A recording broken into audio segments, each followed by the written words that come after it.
It's 5:30 a.m. in the waiting room at the University of Colorado Hospital. Ryan Arnold and his brother Chad are in good spirits. Their mom and dad and their wives all there for support. They're quickly prepped for surgery as Ryan prepares to donate part of his liver to Chad, who's overcome with emotion.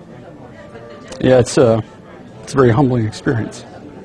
As he recalls the day he learned his brother Ryan was a match. He said, "I'm a match."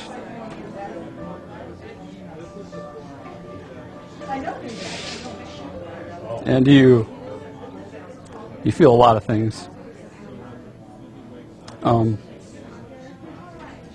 Relief, gratefulness to God and to him. And I think after that, you wrestle with a lot of guilt. Like, I really don't want to bring him through this, but he shut me up pretty fast. He said, "Well, you do the same thing for me, wouldn't you?" Chad, who is 38, has PSC, a disease of the liver for which there's no cure. His condition was deteriorating, and he needed a liver fast. A living donor was his only hope. So Ryan stepped in. I love Chad. He's my brother, and he's got a lot of life left to live. I'm healthy, and I know I'll stay healthy.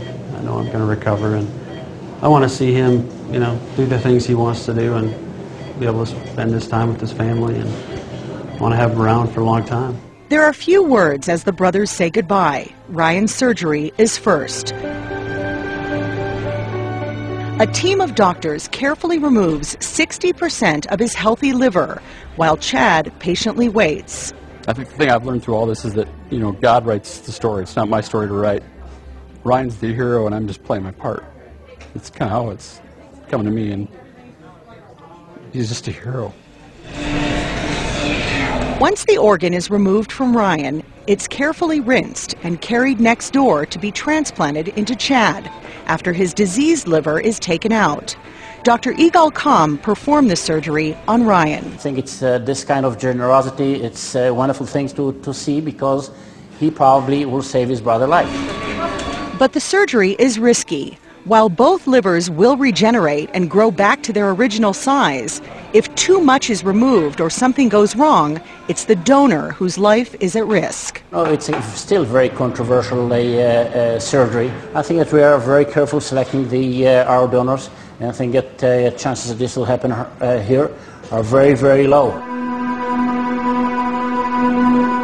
While that may be so, it's not what happened this time.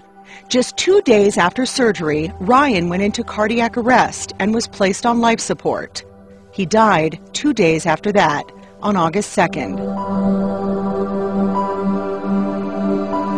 Ryan Arnold was 34 years old, healthy, active, and strong, a husband and father of 3 little boys, ages 1, 4, and 6.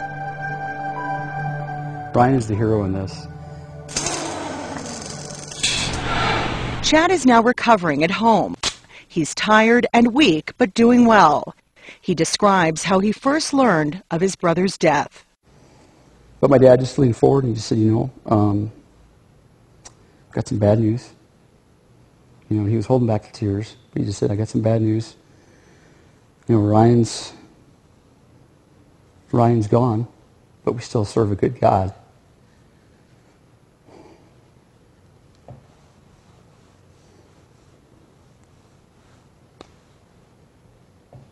I think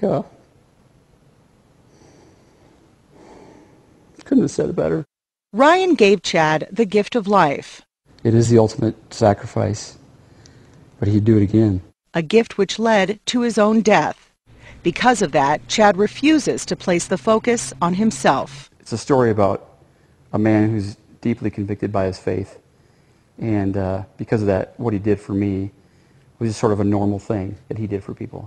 While there's a huge scar on the outside, there's also one on the inside. Chad is committed to living his life the way Ryan lived his, with faith, compassion, and humility. You get a little glimmer in his eyes, and he always say that, we can do this. And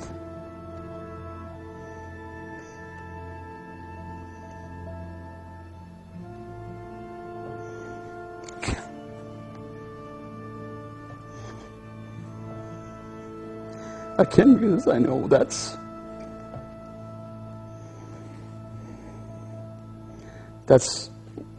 not only what he'd want, that's what he'd do.